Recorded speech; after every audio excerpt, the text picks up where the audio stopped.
Buen día a todos y todas, buenos días a todo el mundo. Hoy en la sesión de la plataforma de formación continua de diagnóstico por imagen, como cada último jueves de mes, tenemos la sesión clínico-radiológica con nuestros compañeros los pediatras.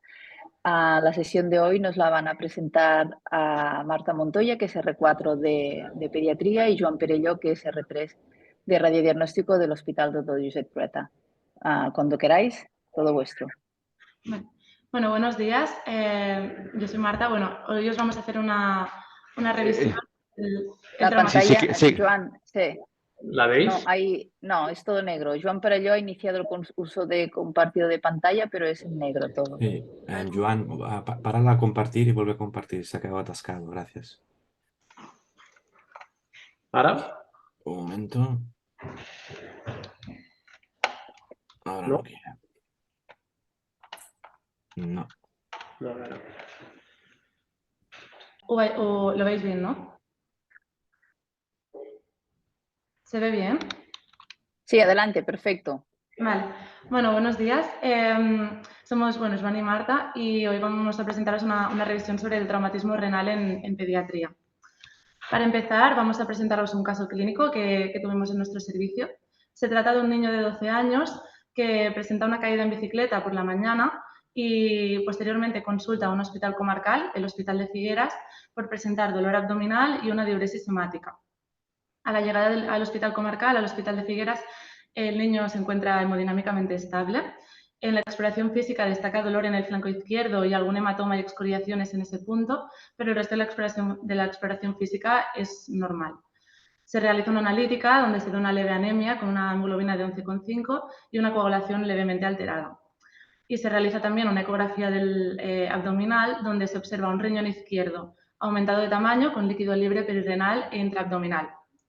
Ante este planteamiento se decide realizar un TAC abdominal en fase arterial y venosa, donde lo que se observa son múltiples laceraciones renales. Y ante esta sospecha, ¿no?, de traumatismo renal, de lesión renal, se decide derivar a nuestro centro vía SEM sin incidencias durante el traslado. A su llegada a nuestro centro, el paciente sigue estando hemodinámicamente estable, aunque se ha administrado un bolo de suero fisiológico y una dosis de vitamina K. El paciente mantiene tensiones y está estable. La exploración física sigue sin cambios y se decide realizar un control analítico donde se observa una leve anemización pasando a una hemoglobina de 10,9 con hematocrito del 31%, una coagulación normal y una función renal, hepática y pancreática que están dentro de la normalidad. Entonces se comenta con radiología, con cirugía pediátrica y se decide completar el estudio con un TAC abdominal en fase venosa y excretora que finalmente nos da el diagnóstico de traumatismo renal grado 4, por lo que se decide ingreso hospitalario. Vale, ahora os vamos a mostrar las imágenes de los dos TACs que ha mencionado Marta. Este es el primer TAC, el TAC que se realizó en Figueras. Como ha dicho Marta, se hizo un estudio en fase arterial y un estudio en fase venosa, que después hablaremos un poco más sobre esto. Os he puesto imágenes solo del estudio en fase venosa. Vemos como hay múltiples áreas en el riñón izquierdo de hipodensidad corticomedular, de bordes mal definidos, que alteran algunas de ellas el contorno renal. Vemos que hay mucha afectación del polo inferior. Realmente en el polo superior también había alguna laceración, pero era pequeña. Había poca afectación, era claramente todo más del polo inferior.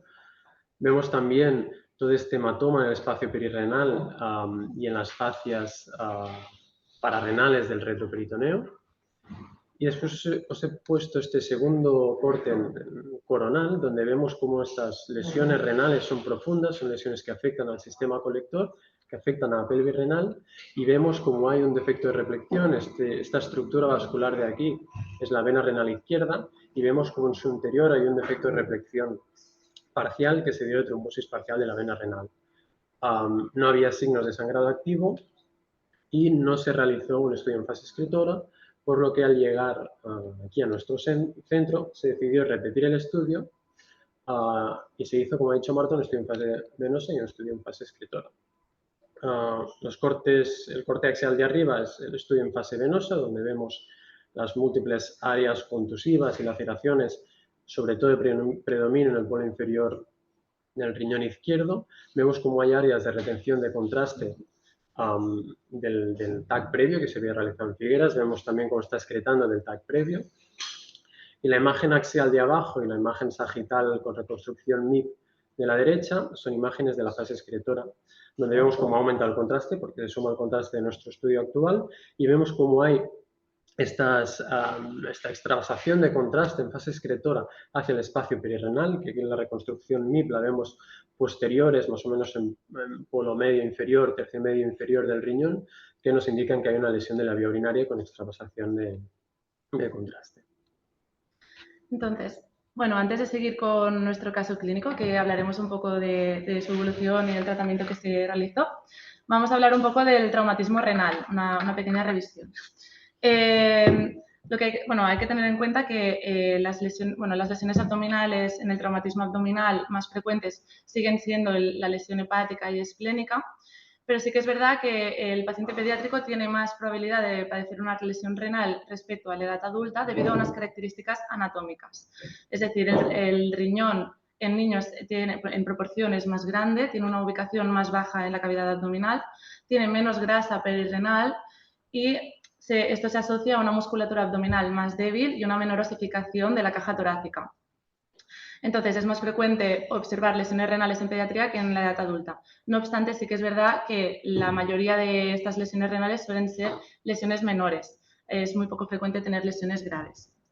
El mecanismo de acción de estas lesiones renales suele ser por traumatismo cerrado, por desaceleración o golpe directo, es el más frecuente, pero también puede ser por traumatismo penetrante, por ejemplo, por arma blanca o arma de fuego, que sí que es verdad que es menos frecuente, pero tiene un pronóstico más grave. La clínica típica de la lesión renal es la hematuria, que está presente entre un 80 y un 94% de los casos, aunque es verdad que no siempre está presente. Entonces, su ausencia realmente no acaba de descartar del todo que no haya un traumatismo abdominal, renal. Y también es importante destacar que el grado de hematuria no se correlaciona con el grado de lesión renal. Otros signos que nos pueden hacer sospechar de que haya una lesión del riñón son hematoma o equimosis en el flanco, costillas fracturadas torácicas, sobre todo entre la 10 y la 12, una masa abdominal o una distensión o dolor abdominal, sobre todo en el flanco.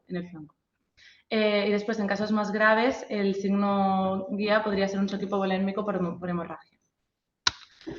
En cuanto al manejo inicial y diagnóstico, se va a realizar dependiendo de la estabilidad hemodinámica de nuestro paciente. En cuanto llega, pues habrá que monitorizar si se puede canalizar una vía periférica y extraer una analítica para ver el hemograma, la función renal y también la función hepática y pancreática si se trata de un politraumatizado o se sospeche de otras lesiones asociadas y descartar la presencia de hematuria con materia de orina o sedimento.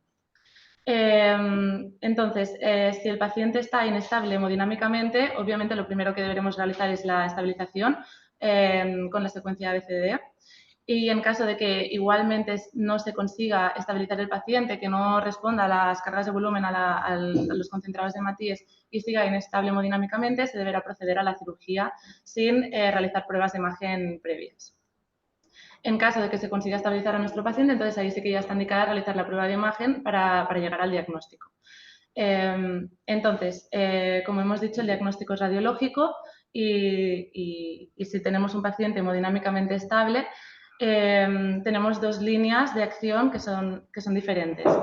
La primera es más controvertida, pero sí que está descrita en las guías, y es que si nuestro paciente está estable, tiene una clínica leve y tiene una microhematuria con menos de 50 hematíes por campo, se puede realizar una ecografía para descartar que no haya líquido libre o lesiones orgánicas y observación clínica. De todas maneras, como ahora os comentará mi compañero, el gold estándar sigue siendo el TAC para diagnosticar estas lesiones renales, que nos permite estratificar el grado de la lesión, valorar que no haya patología preexistente renal o identificar lesiones asociadas. Entonces, una vez tenemos el diagnóstico, el tratamiento que comentaremos más adelante va a depender de si nuestro paciente es estable o inestable hemodinámicamente y del estadiaje radiológico que vamos a realizar con el TAC. Vale, entonces para profundizar un poco más lo que os ha contado Marta desde el punto de vista más radiológico, os he traído estas diapositivas. Realmente las únicas pruebas que tienen un valor en el traumatismo renal, o al menos las que tienen más utilidad frecuentemente, son el TAC y la ecografía. Claramente el TAC es la prueba de elección, en eso no hay discusión. El TAC nos permite definir bien las lesiones del parénquima renal, nos permite hacer una clasificación de las lesiones en base a la clasificación de la AST, que es la más aceptada, muy acurada. Además, nos permite ver si hay signos de sangrado activo, nos permite ver si hay extravasación de contrastes del sistema colector, si hay lesión del sistema colector, y nos permite ver si hay lesiones de otros órganos asociados, con lo cual es la prueba de elección. En cuanto a la ecografía, está claro que sí tiene su papel en el contexto del protocolo politrauma como EcoFast, si bien es cierto que la EcoFast está más enfocada a buscar líquido libre intraperitoneal y no tanto a valorar líquido retroperitoneal. Y en cuanto a la valoración de las lesiones renales con ecografía, muchos estudios indican que es una prueba que sí que tiene una alta especificidad, es decir, si vemos lesiones, que muy probablemente la hay, pero tiene una baja sensibilidad y un bajo valor predictivo negativo. Es decir, una ecografía que no encuentra lesiones no nos descarta de manera fiable que no haya lesiones renales. Muchos artículos refieren que la ecografía no es buena para evaluar la profundidad y caracterizar correctamente laceraciones y lesiones renales. Muchos artículos refieren también que no es buena para detectar sangrados activos. No podemos ver si hay extravasación de contrastes del sistema colector con una ecografía, con lo cual la ecografía tiene esta limitación. Sí que es cierto que en muchos artículos, por ejemplo, he traído este consenso que hicieron la Sociedad Europea de Radiología Pediátrica y la Sociedad Europea de Radiología Urológica, recomiendan la ecografía en caso de pacientes pediátricos como prueba de elección en traumatismos pediátricos, donde se sospecha lesión renal y traumatismos leves o moderados. Os he traído los esquemas que ellos proponen, que me han parecido muy interesantes, y además, si os fijáis, también recomiendan o plantean como posibilidad realizar únicamente ecografía renal, sí que especifican siempre con Doppler, en el caso de traumatismos mayores, si hay un impacto específico en el riñón y además si tienes posibilidad de hacer una ecografía de alta calidad, dicen, es decir, que tenga realmente operadores con experiencia y que lo puedan valorar correctamente. Entonces, la prueba de elección es el TAC y hay cierto debate en cuanto al papel de la ecografía en el contexto de pacientes pediátricos. En cuanto al protocolo del TAC, también hay cierta disparidad de opiniones en la literatura. En la clasificación de la AST, en el artículo que publicaron en la revisión del 2018, lo que ellos recomiendan es hacer siempre sistemáticamente un estudio en fase arterial y un estudio en fase venosa. El estudio en fase arterial nos servirá para ver si hay lesiones arteriales y si hay signos de sangrado activo. En el estudio en fase venosa nos sirve para caracterizar correctamente las lesiones del parénquima renal. Entonces, ellos recomiendan, en el estudio de la AST del 2018, hacer sistemáticamente arterial y venoso. Además, dicen y recalcan mucho la importancia de que haya un radiólogo presente durante el estudio para evaluar la necesidad de realizar un estudio en fase excretora, que nos serviría para evaluar si hay lesiones del sistema colector. Ellos dicen si hay sospecha del sistema colector. Otros estudios se especifican un poco más y mencionan como alta probabilidad de lesión renal laceraciones de más de grado 2, que ahora hablaremos un poco de qué quiere decir eso, o que haya una cantidad de líquido en la pelvis renal significativa, no especifica mucho más. Hay otros estudios que defienden también hacer sistemáticamente el TAC en estudio en fase sin contraste, estudio simple. Incluso artículos pediátricos que defienden hacer siempre el estudio en fase simple. Esto a lo mejor con el TAC dual es un debate que ya podemos resolver. Y hay algunos artículos, incluso artículos pediátricos con la irradiación que eso conlleva, que recomiendan hacer las 4 fases, incluyendo la fase excretora, sistemáticamente. Entonces, hay cierto debate, sí que es lo que más encuentras en la literatura, es hacer sistemáticamente arterial y venoso y ver si es necesario hacer un estudio en fase excretora posterior. Después, en el artículo publicado en 2018 de la revisión de la AST y ya en el previo del 98, describían una serie de lesiones renales para caracterizar bien el traumatismo renal en el TAC. Entonces me pareció muy interesante el matiz entre estas tres. Las veis de izquierda a derecha, la contusión, el infarto y la laceración. Describen la contusión y la laceración de forma muy similar, como áreas hipodensas de bordes mal definidos en el parénquima renal. La diferencia que proponen es que en las laceraciones tienes una alteración del contorno renal y en las contusiones no. Y después describen el infarto muy parecido a la contusión, como áreas de hipodensidad en el parénquima renal que no alteran el contorno renal, y la diferencia que proponen es que el infarto tiene unos márgenes muy bien definidos y la contusión no. Sí que además también tiene siempre morfología en cuña que la contusión también podría tener. Esta diferenciación a efectos prácticos, no sé hasta qué punto es viable diferenciarla en el TAC, a lo mejor después podemos entrar en debate. Sí que es cierto que después impacto clínico como tal muchas veces no tiene. Entonces, esto es la clasificación de la AST en 5 grados. Os la he editado un poco para que sea más fácil de entender. Como he dicho, son 5 grados. Os voy a destacar lo más importante. A partir de que tengas una laceración, ya es grado 2.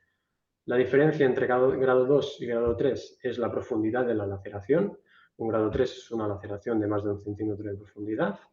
Además, si tienes el grado 3 contempla que puedas tener un sangrado activo pero contenido en la fascia de Gerota. Si tienes un sangrado activo que no está contenido en la fascia de Gerota ya sería un grado 4. Y además, el grado 4 también incluye aquellas lesiones donde tengas una extravasación de orina, una extravasación de contraste en fase excretora proveniente del sistema colector. Eso sería un grado 4. Y el grado 5 ya son lesiones más graves. Entonces, en cuanto al tratamiento bueno, una vez lo tenemos clasificado, ¿no? En cuanto al tratamiento del traumatismo renal, el objetivo, bueno, claro, es el control del sangrado, la preservación de la nefrona y evitar las complicaciones. Entonces, en los últimos años ha habido una deriva clara hacia el tratamiento conservador versus el tratamiento quirúrgico en los traumatismos renales, tanto en pediatría como en adultos. Es verdad que hay bastante evidencia en cuanto a la superioridad del tratamiento conservador en lesiones de bajo grado, de grados de 1 al 3, y menos en las de alto grado, de 4 a 5, aunque cada vez más pacientes con lesiones de alto grado se están tratando de manera conservadora y de manera efectiva. Entonces, el tratamiento conservador, que definiremos más adelante, lo que se ha visto en comparación con el tratamiento quirúrgico es que se observa posteriormente una menor tasa de pérdida renal, una menor tasa de requerimiento de transfusión y una menos necesidad de cirugía mayor. Entonces, ¿cómo decidimos qué tratamiento utilizamos en cada paciente? Pues como hemos mencionado al principio, dependerá de la estabilidad hemodinámica y del grado de la lesión. En los casos en que haya estabilidad hemodinámica y presente una lesión de bajo grado, del grado 1 a 3, se puede optar por hacer un manejo conservador que definiremos más adelante. En los casos de grado 4, cuando ya se observa una extravasación de orina, aquí hay que individualizar el paciente, pero lo que sí que recomiendan las guías es, si el paciente está estable, probar con un tratamiento conservador de entrada y hacer una reevaluación por imagen en 2-4 días para descartar complicaciones como, por ejemplo, un aumento de esta extravasación urinaria.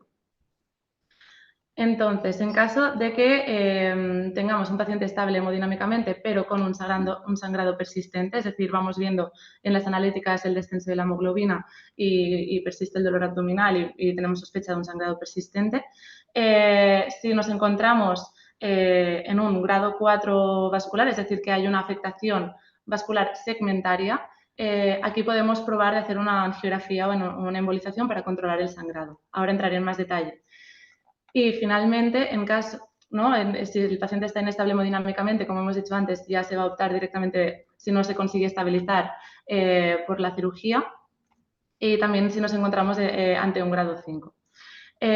Unas indicaciones relativas de la cirugía, que realmente no están muy claras, pero sí que están descritas, sería una extravasación urinaria masiva o más del 20% del tejido renal desvitalizado, o, por ejemplo, una lesión de otro órgano abdominal que requiera cirugía y que, por ejemplo, dentro de esta cirugía observamos un hematoma renal pulsátil o expansivo.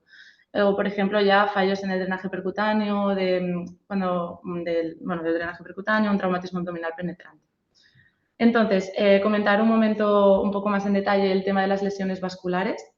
Las lesiones renovasculares dentro de los traumatismos renales son poco frecuentes, están alrededor del 3% de los casos y suelen ser debido a mecanismos de desaceleración. Como hemos mencionado antes, si tenemos una lesión segmentaria, estamos hablando de un grado 4 vascular, y el paciente está estable hemodinámicamente, se puede optar por la angiografía y la embolización. En caso de que se trate de una lesión completa vascular o de una avulsión de la arteria renal, ya estaríamos hablando de un grado 5. Aquí sí que está indicada la reparación quirúrgica, la cirugía. Entonces, lo que se ha visto es que la tasa de reparación de la cirugía vascular está alrededor del 30%, tampoco es muy alta. Entonces, se recomienda intentar la reparación quirúrgica vascular en los casos en que haya pasado entre 6 o 12 horas desde el traumatismo renal y solo en casos de que el paciente tenga un riñón único o una lesión renal bilateral. En caso contrario, se recomienda directamente realizar la nefrectomía. Y finalmente, hablar un poco de la lesión de la vena renal, decir que es poco frecuente, que suele estar asociada a hemorragias bastante graves y que en estos casos la mayoría de las veces se realiza una nefrectomía. Entonces, hemos hablado del manejo conservador, en qué consiste el manejo conservador que vamos a realizar en la mayoría de los casos. El manejo conservador se basa en hacer un reposo estricto en la cama. Entonces, el número de días que va a tener que estar en reposo estricto se calcula con el grado de la lesión más un día. Por ejemplo, tenemos una lesión grado 3, pues el paciente va a tener que estar en reposo estricto 4 días. Después, control de constantes, un buen manejo del dolor, controles analíticos para monitorizar el hemograma, la función renal, etcétera. Y después la antibioterapia sí que es verdad que está discutida, pero que se podría plantear a partir del grado 3-4. En cuanto al control por imagen, sí que es verdad que las guías dicen que no está descrito de entrada a realizar un control por imagen en las lesiones de bajo grado, de 1 a 3, ya que presentan poca tasa de complicación y se puede hacer una observación y en caso de que presente el paciente un empeoramiento clínico, ahí sí estaría indicado hacer un control por imagen. No obstante, en las lesiones grado 4 que hemos decidido tratar de manera conservadora, aquí sí que está indicado, como hemos mencionado antes, repetir una ecografía o un TAC en 2-4 días para descartar las complicaciones, que se hayan desarrollado complicaciones. En pediatría, las guías recomiendan realizar controles con ecografía con contraste y en contraste con la edad adulta, donde se recomienda ya de entrada realizar un TAC de control.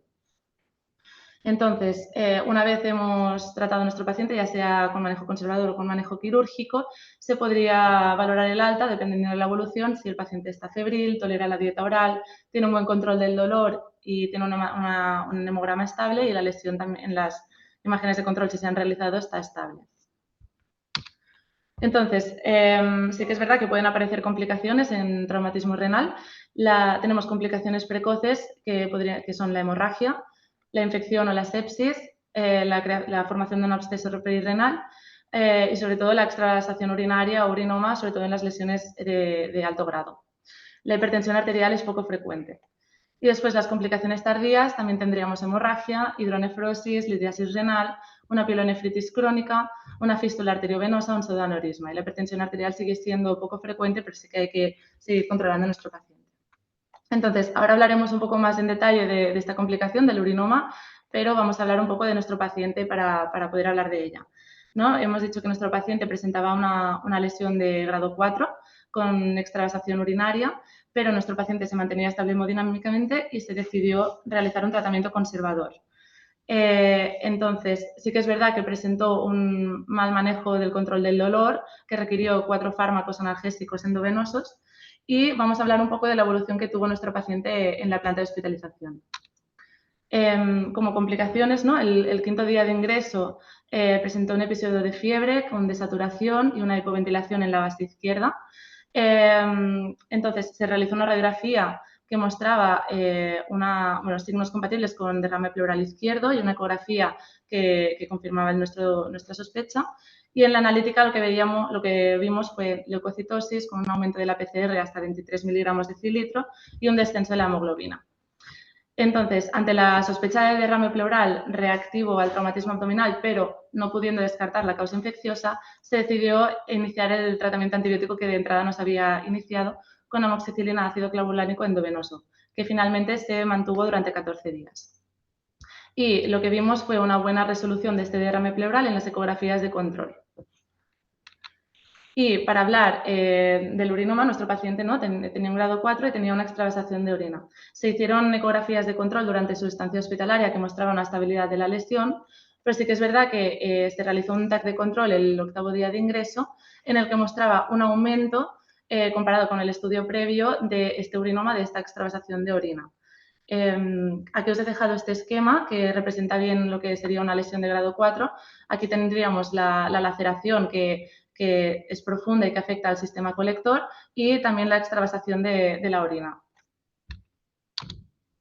Aquí vemos las imágenes del TAC control que menciona Marta.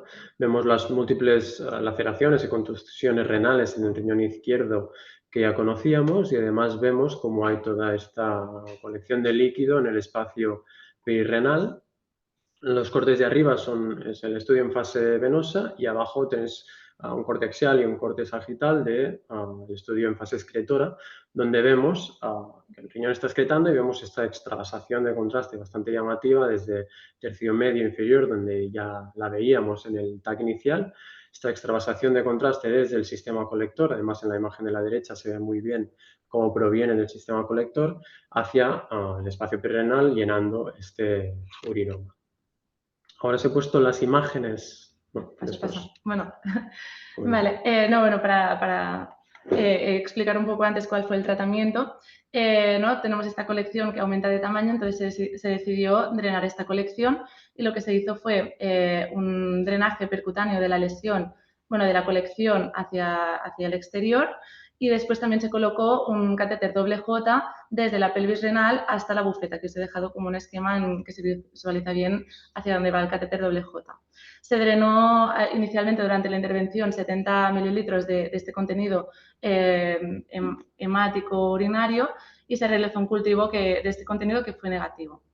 Y también, debido a la colocación de este dispositivo, de este catéter doble J, se inició profilaxis antibiótica con Septrin, que se debe de mantener hasta que se retire el catéter. Y ahora sí. Entonces, estas son las imágenes del drenaje percutáneo que se realizó.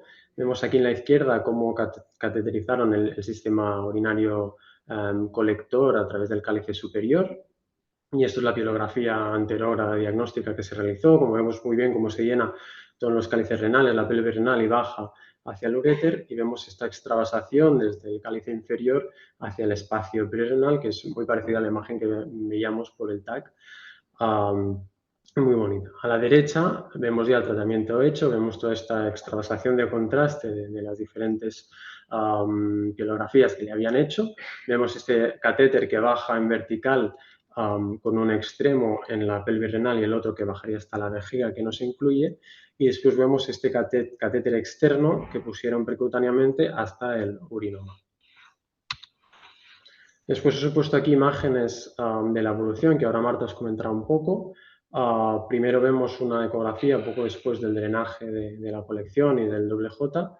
Vemos cómo hay esta desaparición del parénquima renal en tercio medio inferior, que está totalmente sustituido por líquido, que sería la laceración. Vemos también una en polo inferior y vemos cómo ha disminuido ya, si comparamos un poco con el TAC, todo el líquido alrededor del riñón.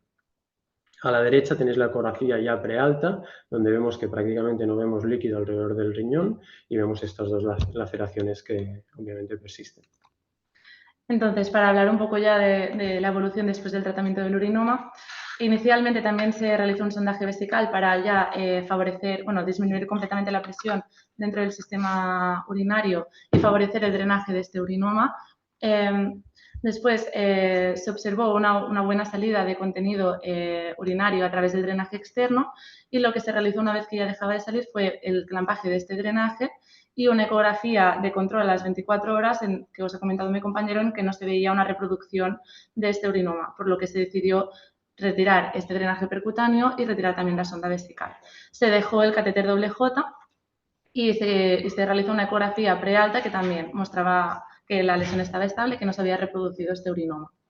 Entonces, se dio de alta al paciente tras 15 días de ingreso y el plan, bueno, ahora mismo nos encontramos aquí en este momento, el plan es dejar el catéter doble J entre unas 6 y 8 semanas con un seguimiento en consultas de cirugía pediátrica. Tiene un TAC de control programado ya para la semana que viene para valorar si el urinoma no se ha reproducido y que la lesión esté estable, y en este caso se podrá proceder a la retirada del catéter de doble J. Y finalmente el último paso será realizar una gamografía renal más adelante para valorar la función renal. Entonces, bueno, un poco como conclusión, ¿no? Hemos tenido un caso muy bonito, un paciente pediátrico, ¿no? Que ha tenido una lesión de alto grado renal con extravasación urinaria, que debido a que se encontraba hemodinámicamente estable, se ha decidido realizar un manejo conservador con éxito y que se han detectado correctamente las complicaciones y se han tratado. Entonces, con buena evolución posterior. Y esto un poco va en consonancia con las últimas guías, con las últimas recomendaciones de cada vez más optar por un tratamiento conservador, incluso en las lesiones de alto grado, ya que se ha visto menor tasa de pérdida renal y menor tasa de requerimientos de cirugía y de transfusión. Bueno, y hasta aquí. Ahora sí, muchas gracias por todo. Aquí os hemos dejado también la bibliografía. Bueno, muchas gracias por la presentación y por el caso este tan interesante con un seguimiento bueno, que fuera de lo normal. A continuación, bueno, Salva, el doctor Pedraza ha hecho varias preguntas. Os voy a hacer un poco de resumen de lo que ha ido diciendo. Para empezar, pregunta si en el caso de que hubiese habido sangrado activo, si con bajada de hematocritos estaría indicada la embolización por parte de radiología intervencionista, entiendo. Exacto. O sea, en el caso de que persista el sangrado activo y el paciente de momento se mantiene hemodinámicamente estable, está indicada realizar la angioembolización para controlar el sangrado. Exacto. Muy bien, luego pregunto sobre el informe radiológico, un poco qué debería incluir. Hay algunas guías algunos ítems que tengan que estar siempre presentes, hay que seguir un poco de estructura, como siempre pregunta Salva. Joan. Yo lo que diría, por lo que he leído, es mirar la clasificación de la AST, ver lo que valora y describirlo, porque al final es la clasificación que más se utiliza, que tiene valor pronóstico, que es la más aceptada y que describe muy bien los posibles grados de lesión renal. Lo que diría es mirar la guía y asegurar que todo lo que incluye a la clasificación aparezca. Perfecto. Luego hace varias preguntas sobre las diferentes técnicas de imagen. Entonces, bueno, hay muchas que yo creo que quedan medio contestadas. Hace referencia a la ecografía, que habéis hablado un poco de, ¿no? Y hemos visto que los controles se hacen por ecografía, y pregunta un poco sobre el papel, si tuviese un papel la ecografía con contraste, ¿no? Aunque ya has hablado del Doppler, Joan, no sé si como el TAC es el gold estándar, no sé si has visto o has revisado esto en algún momento. Sí. Sí, de hecho hay muchos estudios, algunos estudios que defienden la ecografía con contraste incluso para el diagnóstico, ya no un poco lo he mencionado, y sobre todo la ecografía con contraste. Defienden que la ecografía con contraste sí que puede valorar bien las laceraciones y el grado de la laceración, sí que pueden valorar bien si hay sangrado activo, si hay extracción de contraste de un vaso. Y sí que lo que refieren es que lo que no puede evaluar bien la ecografía es si hay lesión de la vía urinaria. Pero, dado a que cada vez se tiende más a igualmente, aunque hubiera lesión de la vía urinaria, hacer tratamiento de forma conservadora y no poner de entrada el doble J, el valor de identificar desde la fase inicial una extravasación, o sea, una lesión del sistema colector con extravasación de orina, a efectos prácticos, a consecuencias clínicas, ahora mismo, según el manejo actual, tampoco tiene tanto valor. Con lo cual sí que hay artículos que defienden realizar ecografía con contraste como diagnóstico inicial.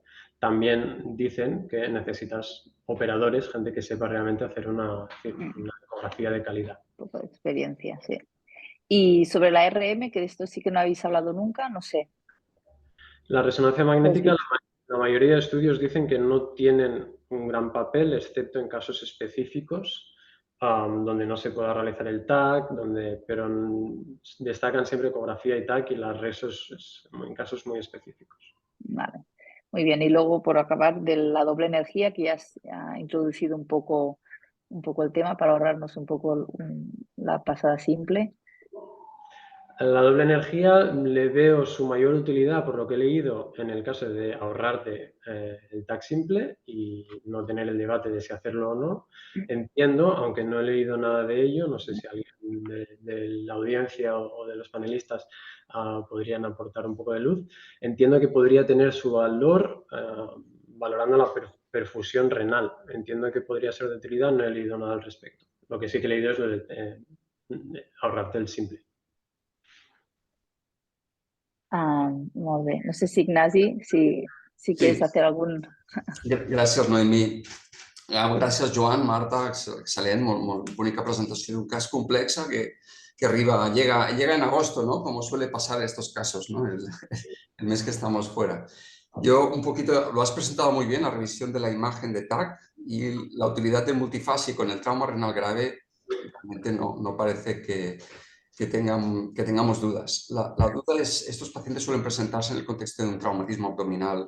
Pocas veces tenemos un trauma renal aislado y nuestro protocolo general de TAC en estos pacientes es una única fase. A veces con split bolus, intentamos hacer un split bolus en una única fase. Con lo cual, en la mayoría de los casos, acabamos viendo pequeñas laceraciones en un TAC en una fase única, que es diagnóstico y que no necesita más controles. Es cierto que en trauma renal grave la multifase, como comentamos, se puede plantear, y lo que sí consideraría, y creo que es muy importante, es que aprovechéis esa multifase para modificar los protocolos de adquisición. Es decir, no es lo mismo hacer el venoso, en el que te interesa el parénquima, el detalle anatómico, que el arterial o el excretor. Y ahí puedes incidir muchísimo. Si tú disminuyes el kilovoltaje del arterial o del excretor a 80 y pones un miliampeaje mínimo de 25, vas a tener una imagen con mucho ruido, pero que va a ser diagnóstica para ver la extravasación arterial o para ver la extravasación de contraste en fase excretora. O sea que hay que incidir un poco en que el protocolo no puede repetirse el mismo en 3 ocasiones porque acaban siendo 3 TACs de alta dosis. O sea, utilidad del multifásico sí, pero aprovechar para modificar los protocolos en esas distintas adquisiciones, ¿no? Además es muy útil poder disminuir la dosis a un 50%. No, la verdad es que excelente presentación. Gracias.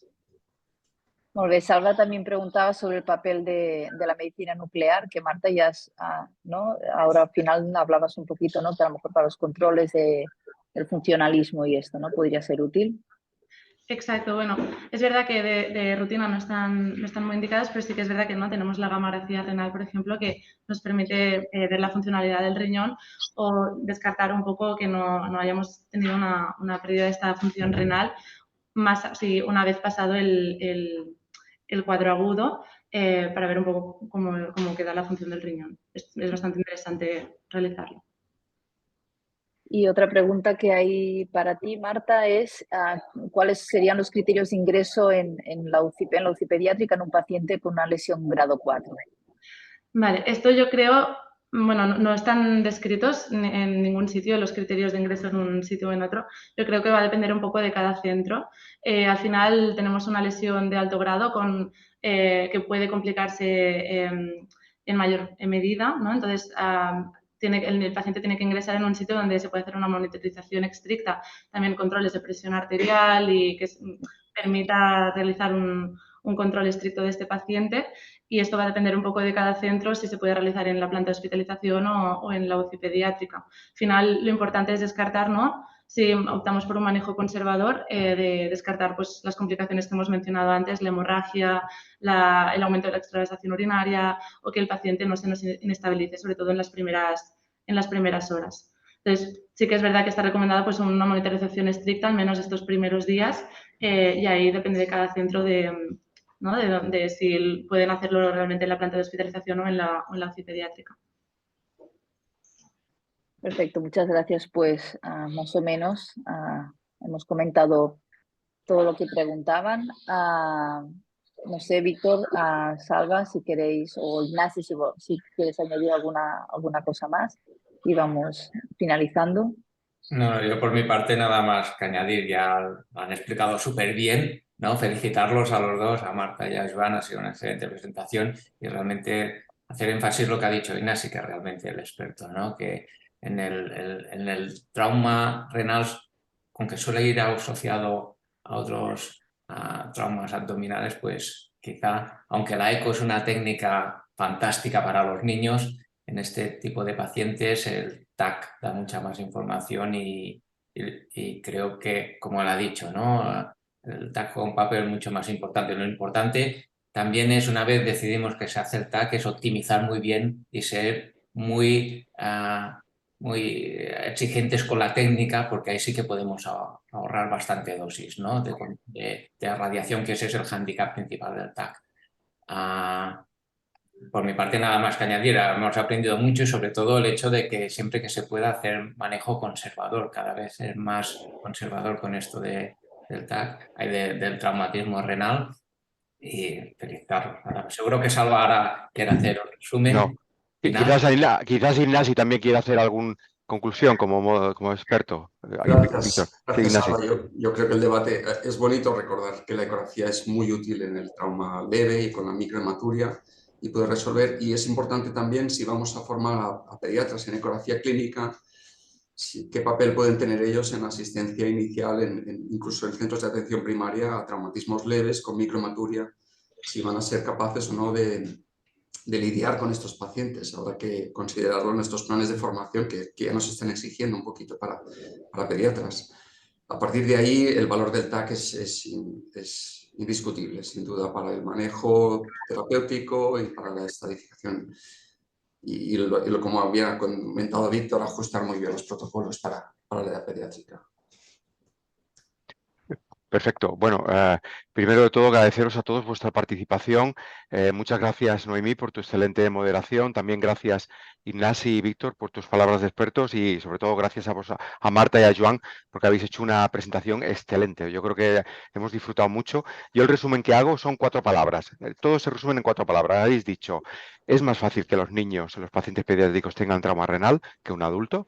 Segundo, la prueba indicada es el TAC, optimizado, como ha dicho Ignasi. Tercero, aplica la clasificación de DAS, que va a decidir un poco el manejo quirúrgico y sobre todo más conservador, como ha subrayado también Víctor. Y lo cuarto, complicaciones precoces, tardías, en que aquí hay que estar muy encima y que a veces puede ser necesario hacer, por ejemplo, el drenaje de una colección. No sé si os parece bien este pequeño resumen, Joan y Marta. Lo has resumido perfectamente. Perfecto. Oye, pues muchísimas gracias. Seguimos contando con vosotros. Seguro que Noemí, que es la jefa y que hace todas estas sesiones, ya contará con vosotros. Y entonces simplemente recordar que mañana tenemos a Alberto Alonso, de la Clínica Universitaria de Navarra, que nos va a hablar del tratamiento intervencionista de la hemorragia periparto. Estamos todos. Que tengáis un buen día y ya nos vemos. Un saludo a todos. Gracias, Marta. Gracias, Joan. Gracias, Víctor, Ignasi y Noemí. Un saludo. Nos vemos. Chao. Adeu.